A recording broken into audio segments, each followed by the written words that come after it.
بیٹا ایسے کریں جیسے عطایات میں بیٹھتے ہیں ویسے تشریف رکھنے کی کوشش کریں.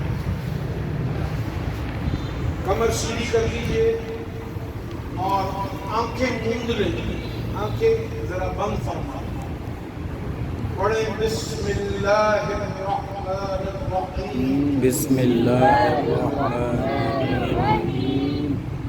بسم اللہ الرحمن الرحیم. بسم اللہ الرحمن الرحیم. لا الہ لا الہ الا اللہ الا اللہ محمد رسول اللہ. محمد الرسول اللہ.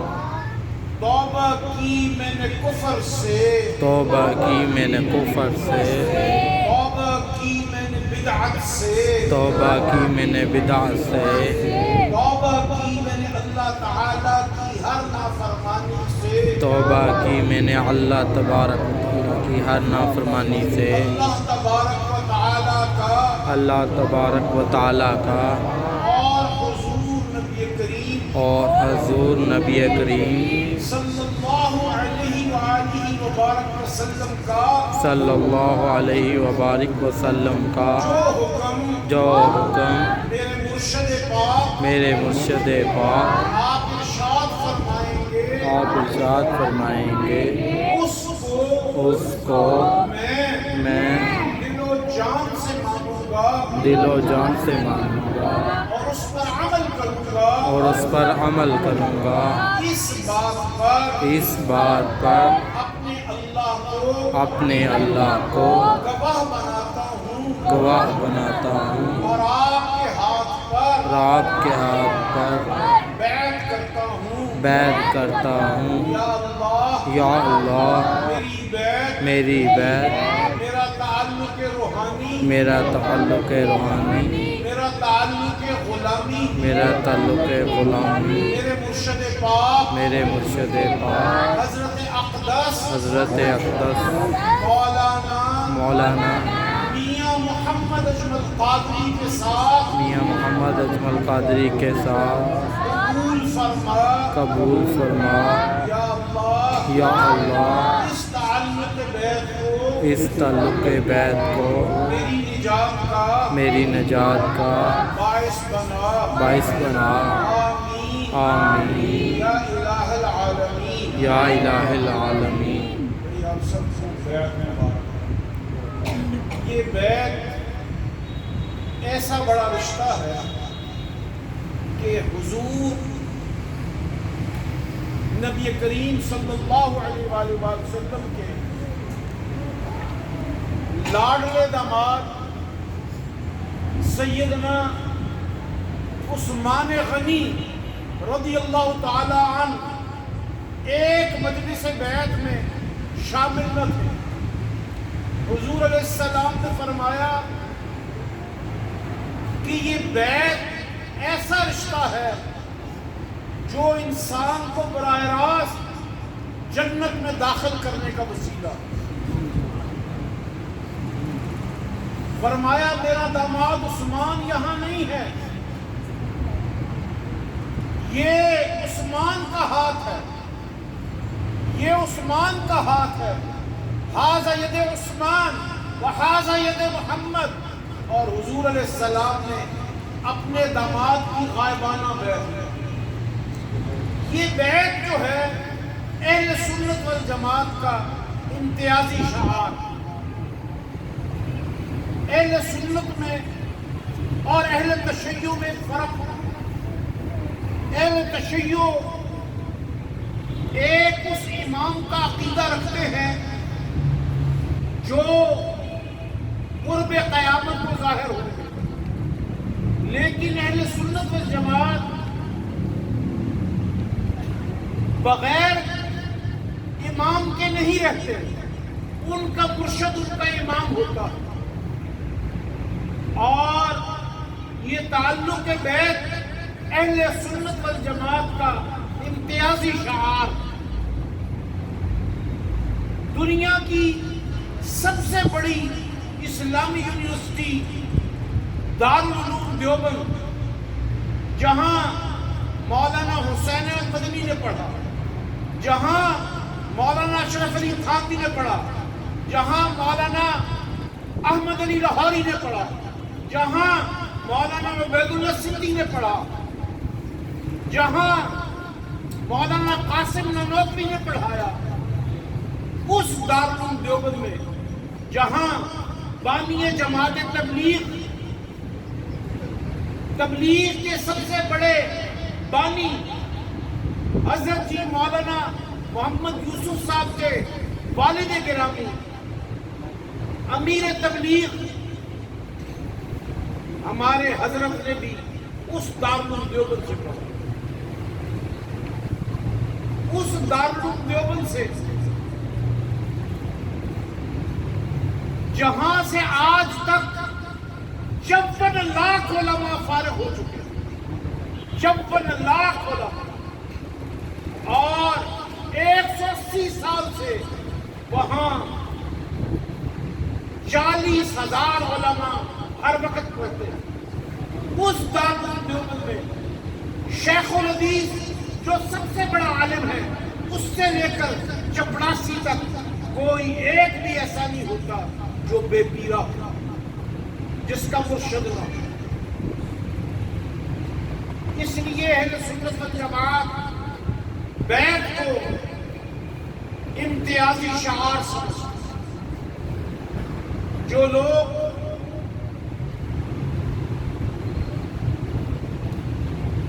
اہل سنت والجماعت سے تعلق رکھتے ہیں وہ ہمیشہ اپنا ایک امیر رکھتے ہیں۔ 1915 میں انگریزوں نے خلافت اسلامیہ ختم کر دیا، ترکی پر قبضہ کر لیا، تو اس دن علماء نے فتویٰ دیا کہ ہماری خلافت ظاہرہ تو ختم ہو گئی، اب خلافت باطنہ قائم کریں، اور جب مسلمانوں کو موقع ملے گا ہم خلافت باطنہ سے پھر خلافت ظاہرہ قائم کریں۔ اب پاکستان جب بنا تو یہ اسلام کے نام پہ بنا، علماء نے قائد اعظم کا ساتھ دیا تاکہ یہاں پہ اسلامی نظام نافذ ہو۔ قائد اعظم رحمۃ اللہ علیہ دلی میں موجود تھے تو کسی نے کہا کہ جناب پاکستان کا نظام حکومت کیا ہوگا؟ تو جناح صاحب اردو پنجابی نہیں بولتے تھے، آپ انگریزی بولتے تھے، تو محمد علی جناح نے کہا Who am I to chalk out the program? The program has already been set in the Holy Quran. میں محمد علی جناح کون ہوتا ہوں نظام دینے والا؟ میں کون ہوتا ہوں قانون دینے والا؟ قانون تو اللہ نے 1400 سال پہلے قرآن مجید میں عطا فرمایا۔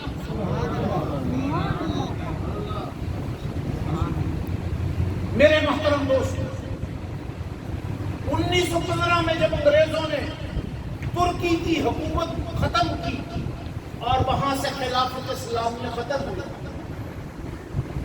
تو علماء نے، صوفیاء نے، اہل اللہ نے لوگوں سے اعلیٰ انسان، اعلیٰ مسلمان بنانے کے لیے خلافت باطنہ قائم کیا۔ وہ 100 سال گزرے اور آج کا 100 سال آئے۔ الحمدللہ پاکستان اور ہندوستان اور بنگلہ دیش میں علماء اہل اللہ لوگوں سے بیعت کرتے ہیں۔ آج سے 70 سال پہلے گورنمنٹ کالج لاہور کے ایک بہت انگریزی زبان میں اچھی تقریر کرنے والے، ایکسٹمپور بیان کرنے والے نوجوان ایم اے انگریزی کر رہے تھے۔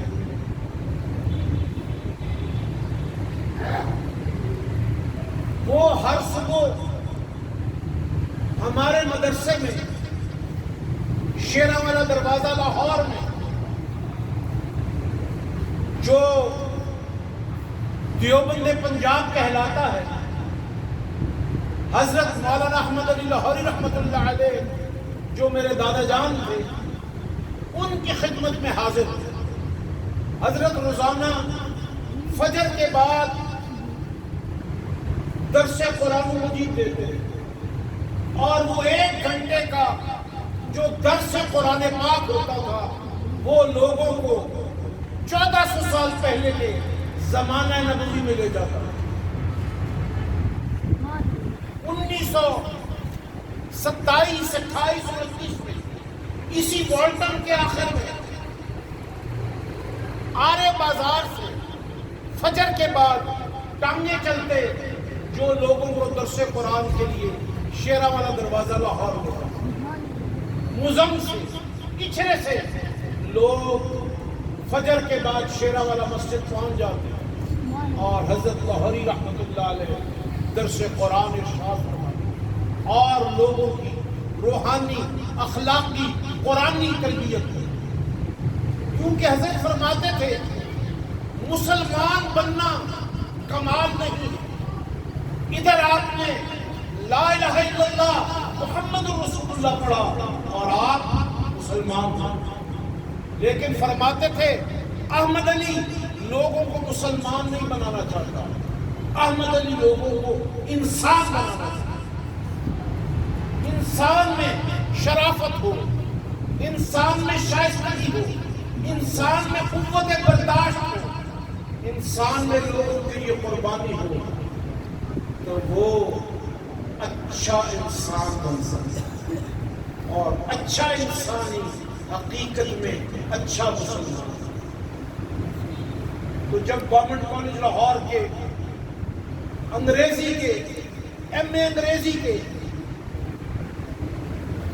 40 طلبہ درس قرآن میں شیراں والا آئے تو حضرت لاہوری رحمۃ اللہ علیہ نے ان سب کو اسی طرح سلسلہ قادریہ میں بیعت کیا جیسے آج آپ کو سعادت بیعت نصیب۔ ان میں سے ایک صاحب نے کہا کہ حضرت میں ان سب ساتھیوں کے ساتھ آیا ہوں درس قرآن سننے، ہم نے آپ سے بیعت تو کر لی ہے لیکن ہمارا ارادہ یہ تھا کہ آپ کی یہاں سے درس قرآن سننے کے بعد میکلوڈ روڈ جائیں گے، وہاں سے ناشتہ کریں گے اور پھر میکلوڈ روڈ پر سینما گھر جائیں گے اور وہاں سے میٹنی شو دوپہر کا 3 سے 6 والا شو دیکھیں۔ ہمارے حضرت نے فرمایا دیکھو اب آپ نے مجھ سے بیعت کر لی ہے، تفریح سے اسلام منع نہیں کرتا، لیکن پیسہ اور وقت ضائع کرنے سے کیا فائدہ؟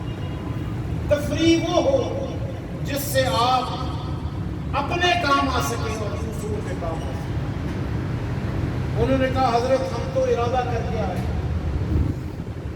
حضرت نے فرمایا جاؤ پھر دیکھو کہ تمہیں میرے پاس زیادہ مزہ آیا تھا یا سینما گھر میں آیا تھا۔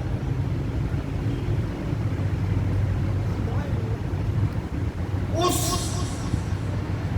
ایم اے انگریزی والوں کا جو گروپ تھا اس کے جو سربراہ تھے ان کا نام تھا عبد الوہاب۔ عبد الوہاب صاحب کہتے ہیں ہم نے ناشتہ کیا، ظہر کی نماز پڑھی اور اس کے بعد سینما گھر چلے گئے۔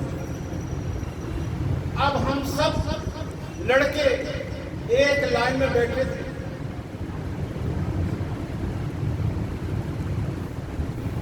فلم شروع ہو گئی لیکن ہمارے کانوں میں فلم کی آواز نہیں آ رہی۔ ایک دوسرے سے ہم ملا کے پوچھتے کیا آواز آ رہی ہے؟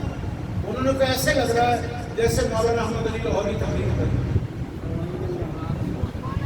کہنے لگے کچھ دیر کے بعد لوگ فلم دیکھ رہے تھے اور ہمیں سامنے اسکرین پہ حضرت مولانا احمد علی کی تصویر نظر آ گئی.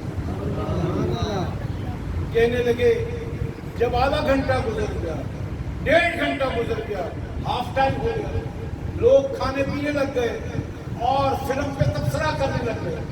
ہم نے کہا کہ یہ تو فلم کو انجوائے کر رہے ہیں، ہمیں تو کچھ اس کے سوا نظر نہیں آ رہا. ہم واپس ٹانگوں میں بیٹھ کے شیرا والا پہنچے.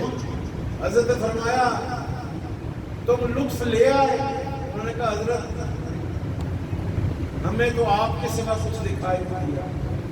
فرمایا سانپ کا کاٹا پانی مانگ سکتا ہے، احمد علی لاہوری کا ڈسا ہوا پانی نہیں مانگتا.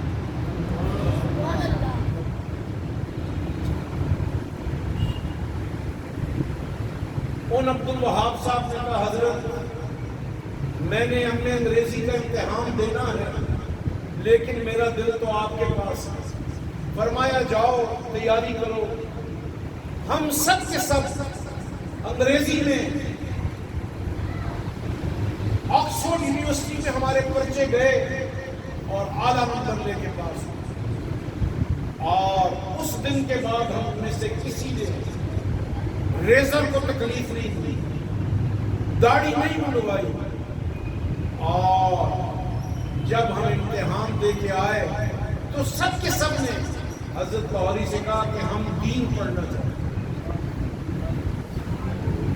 حضرت لاہوری رحمۃ اللہ علیہ نے ان سب کو 1.5 سال پڑھایا، ذکر سکھایا، جو ذکر ابھی میں نے آپ کو کروایا.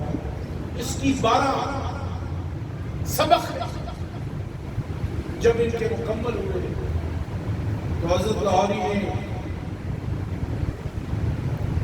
ان سب کو کہا کہ اپنے گھر سے جو پیسے لا سکتے ہیں وہ لے آئے، جو نہیں انتظام کر سکتے میں دیتا ہوں. سب کے سب حج پہ چلے. جب حج سے واپس آئے تو جو عبد الوہاب ان کے لیڈر تھے، حضرت نے کہا حاجی عبد الوہاب آج سے تم تبلیغی جماعت کے امیر. پھر 80 سال حاجی عبد الوہاب نے رائے گڑھ سے شیراوالا اور شیراوالے سے رائے گڑھ سفر کرتے ہوئے گزارا. اس کے 20 سال کے بعد خانیوال ضلع کے اندر ایک گاؤں تھا، اس کا نام ہے تلمبا. تلمبا سے وہاں راجپوتوں کی قوم ہے سبو، ان کے بڑے بڑے ذمہ دار تھے. ایک بڑے ذمہ دار جو بورڈ آف ریونیو میں اپنی زمینوں کی تاریخ بھگتنے آئے. وہ جب بورڈ آف ریونیو سے گزرے فارغ ہوئے تو کوئی تانگا سواری نہیں ملی. اس نے کہا یہ سب تانگے بھرے ہوئے جا رہے ہیں. انہوں نے کہا آج اتوار ہے، آج ظہر کے بعد مولانا احمد علی لاہوری کا درس ہے، یہ سب لوگ وہیں جا رہے ہیں. وہ ذمہ دار جن کا نام میاں اعلی بخش تھا، انہوں نے کہا چلو میں بھی تماشا دیکھتا. وہ بھی تانگے میں بیٹھ کے شیراوالا دروازہ لاہور پہنچے.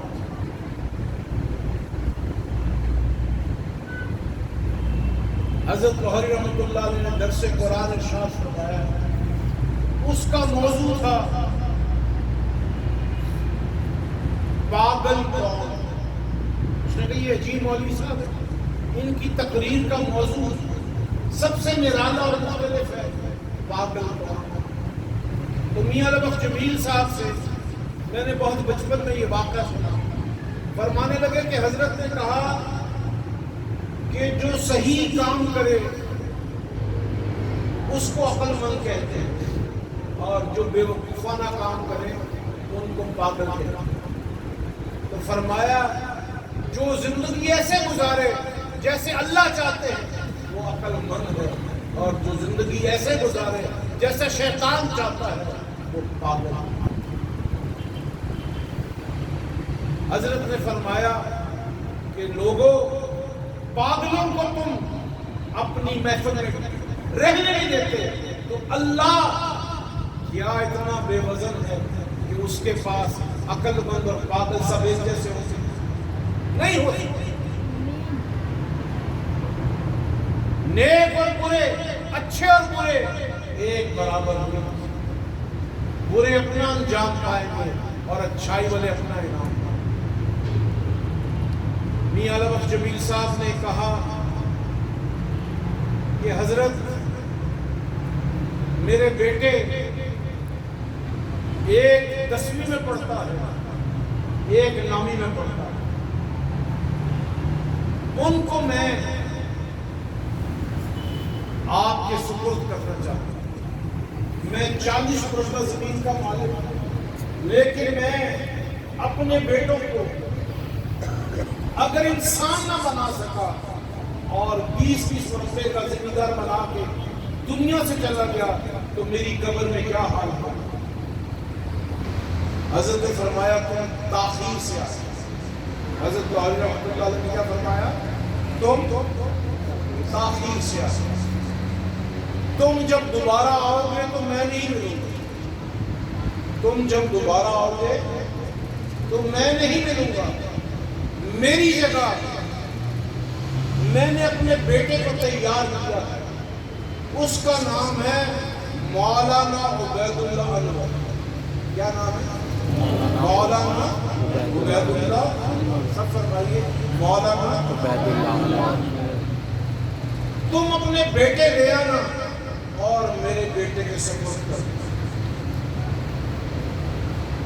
چنانچہ میاں علامہ بخش جمیل صاحب کہتے ہیں کہ میں گھر گیا تو اگلے دن اخبار میں پڑھا کہ لاہور میں اتنا بڑا جنازہ ہوا ہے کہ لاہور کی آبادی 17 لاکھ ہے اور جنازے میں 15 لاکھ لوگ موجود ہیں۔ جنازہ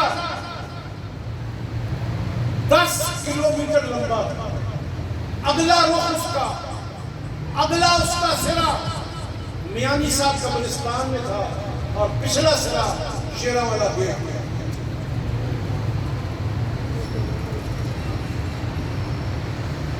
کہنے لگے میں اپنے بیٹوں کو لے کے پہنچا تو حضرت کے جانشین شیخ التفسیر حضرت مولانا عبید اللہ انور رحمۃ اللہ علیہ نے فرمایا کہ آپ اپنے بیٹوں کو کیا پڑھانا چاہتے ہیں؟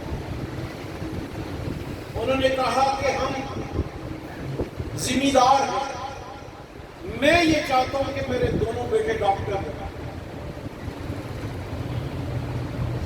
حضرت نے فرمایا لاہور کا سب سے اچھا مشہور school government central model school, میں آپ کے بچوں کو وہاں داخل کروا دوں گا۔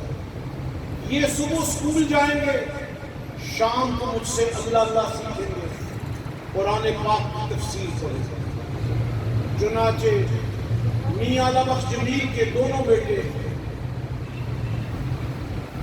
شیرامالے سے صبح لور مال پہ سینٹرل ماڈل اسکول جاتے اور دوپہر کو واپس آتے قرآن کا ترجمہ، تفسیر اور حدیث حضرت مولانا عبید اللہ انور سے۔ بڑے بیٹے نے جس کا نام طارق تھا، اس نے ایف اے کے بعد گورنمنٹ کالج لاہور میں ایف ایس سی میں داخلہ لیا۔ 6 مہینے کے بعد اس نے اپنے والد سے کہا میں ڈاکٹر نہیں وہ بننا چاہتا ہوں جو مولانا عبید اللہ انور۔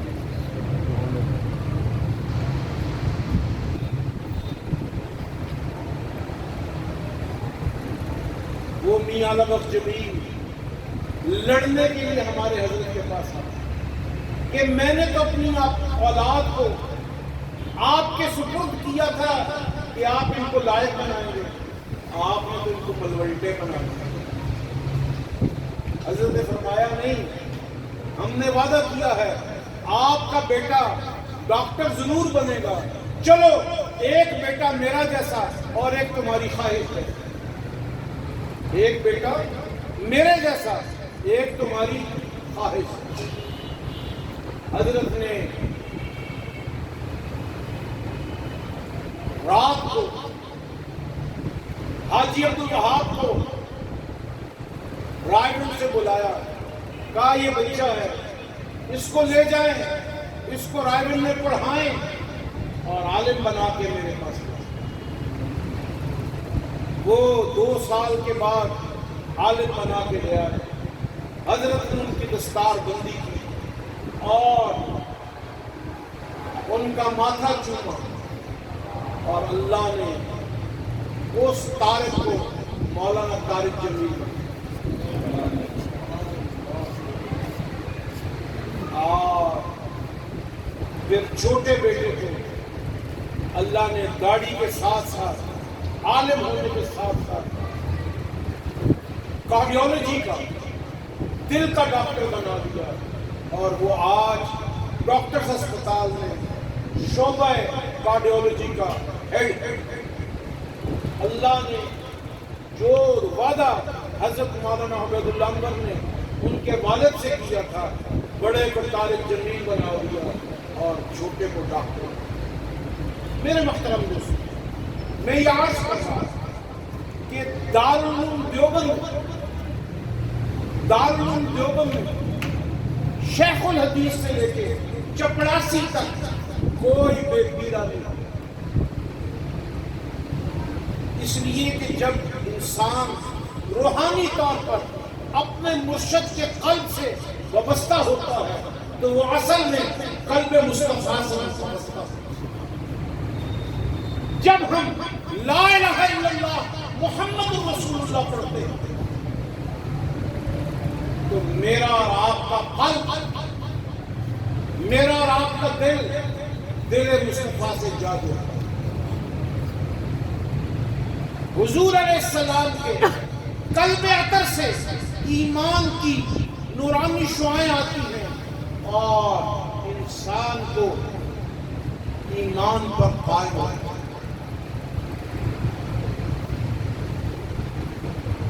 میرے محترم دوست، آج کوئی مسلمان بیمار ہو جائے تو ہم اس کا حال پوچھنے جاتے ہیں، اس لیے کہ اپنے بھائی کا حال پوچھنا ہمارے ذمہ فرض ہے. حدیث شریف میں آتا ہے جو بیمار کی عیادت کرنے جاتا ہے، اللہ کریم اس کے گھر سے نکلنے سے پہلے 4000 فرشتے تیمارداری کرنے کے لیے اور عیادت کرنے کے لیے جو جاتا ہے اس کے حق میں دعا کرنے کے لیے دکھا دیتا ہے.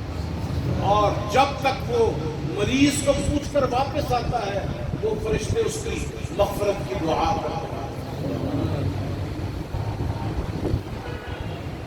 جب کوئی مسلمان مر جائے تو اس کی تعزیت واجب اور اس کے جنازے میں اگر جا سکے تو جانا ضرور.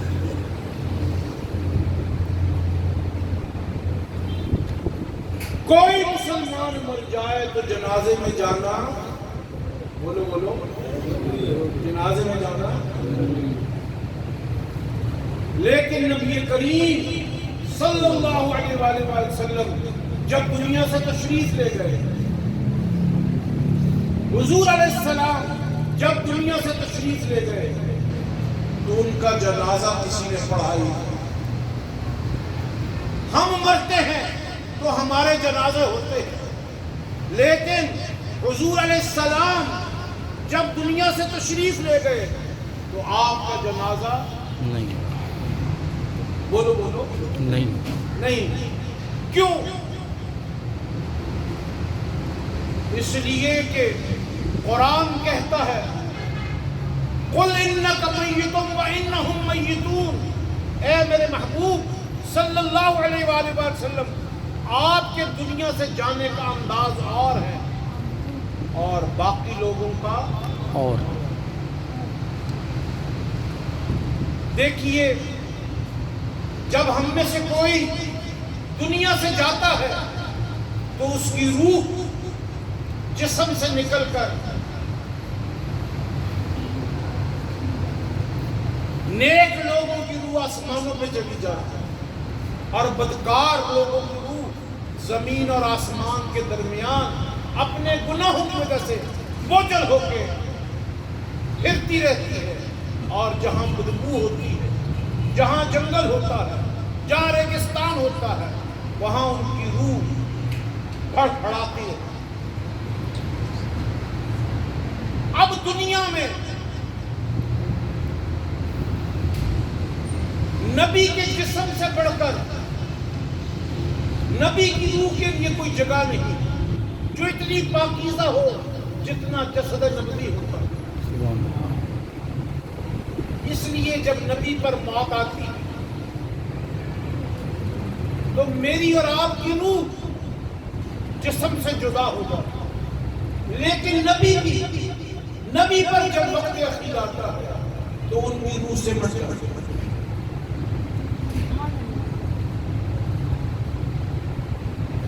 علامہ جوزی ایک بڑے عالم انہوں نے لکھا ہے کہ جب نبی پر وقت اخیر آتا ہے تو نبی کے مبارک پاؤں سے روح سمٹنی شروع ہوتی ہے، سمٹتے سمٹتے گھٹنوں پہ، پھر سینے پر اور پھر دماغ میں آ کے جمع ہو جاتا ہے،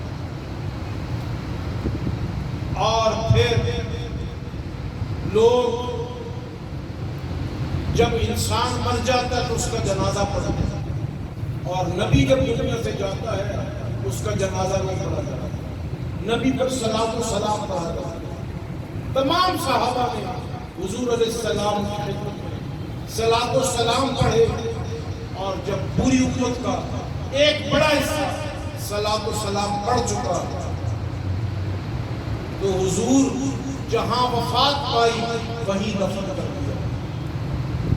مسلمانوں کے لیے قبرستان میں دفن ہونا افضل ہے، اور نبی جہاں فوت ہو، جہاں اس کی روح جسم میں سمٹ جائے اسی مقام پر اس کو دفن کر دیا، کیونکہ حضور علیہ السلام اپنی عائشہ کے حجرے میں تھے، جہاں آپ کا بستر تھا وہیں گڑھا کھود کر آپ کی قبر بنائی۔ صحابہ آتے رہے اور اسی کمرے میں صلاۃ و سلام پیش کرتے رہے اور واپس جاتے رہے۔ ایک دن، 2 دن اور 1 رات کے بعد حضور علیہ السلام کی مبارک قبر میں آپ کو دفن کر دیا گیا۔ بی بی فاطمہ الزہرا سلام اللہ علیہا سیدنا عمر فاروق کے پاس حضرت ابو بکر صدیق کی خدمت میں حاضر ہوئے، کہا امیر المومنین، میرے بابا جب دنیا میں تھے تو ایک باغ تھا جس کی آمدن سے مہمانوں کی خدمت ہوتی تھی اور مہمان فائدہ اٹھاتے۔ ہر آدمی کے مرنے کے بعد اس کا ترکہ اس کی اولاد میں تقسیم ہوتا، مجھے بھی ایک باغ خطر دیا جائے جس سے حضور علیہ السلام کے مہمانوں کی خدمت ہوتی۔ سیدنا ابو بکر صدیق نے فرمایا، بیٹی فاطمہ، میں نے آپ کے بابا جان سے سنا حضور علیہ السلام فرماتے تھے، نحن معاشر الانبیاء لا نرث ولا نورث، ہم جو نبی ہیں نہ ہم دنیاوی مال کے وارث ہوتے ہیں نہ کوئی ہمارا وارث ہوتا۔